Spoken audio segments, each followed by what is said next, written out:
ઋષિ દ્રૌપદીને ત્યાં આવે. મેં પહેલા કહ્યું છે ને, દ્રૌપદી મહામાયા છે. અહલ્યા, દ્રૌપદી, મંદોદરી, તારા,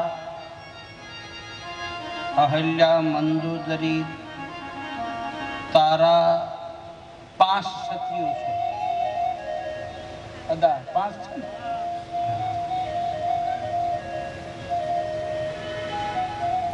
અહલ્યાજી સતી ગણાય, દ્રૌપદી સતી ગણાય, મંદોદરી સતી ગણાય, સીતાજી અને તારા, આ 5 સતીઓ છે. સીતાજી સતી છે અને આ કોઈના પત્ની નથી. દ્રૌપદી કોઈના રાણી નથી, સીતાજી રામના પત્ની નથી, ભવાની કોઈના પત્ની નથી. હું નથી કહેતો, આપણા સંતો અને મહાપુરુષો દેવી પુરાણમાં કથા બતાવે અને નવરાત્રિમાં માતાજી ગઈ પણ ગાય છે. તું તો પાંડવ ઘેરે પ્રગટાણી રે માં, જ્યાં જો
પટરાણી, આ કોઈની પટરાણી નથી, પાંડવોના ઘરે પ્રગટ થઈ, રામના ઘરે પ્રગટાણી, શિવના ઘરે પ્રગટ થઈ.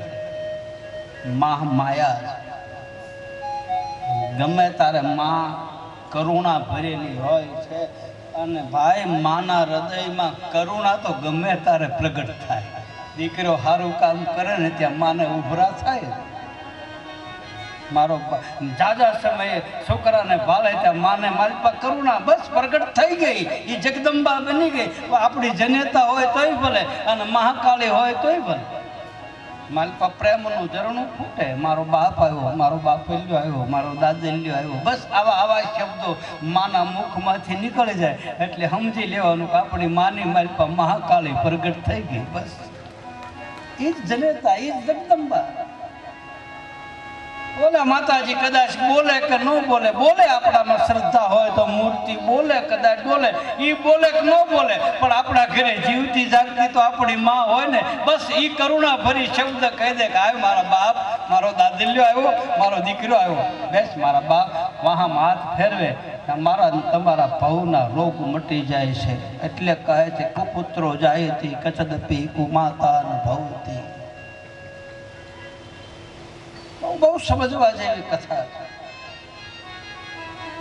માં ગમે તારે પરમાત્મા ગમે તારે પ્રગટ થાય, માં ગમે તારે પ્રગટ થાય. માનો કાંઈ જન્મ ન હોય, ભગવાનનો કાંઈ જન્મ ન હોય, બાપનો જન્મ ન હોય, માનો જન્મ ન હોય. મા બાપ તો હોય, આપણો જન્મ થાય, બાકી એ તો છે જ.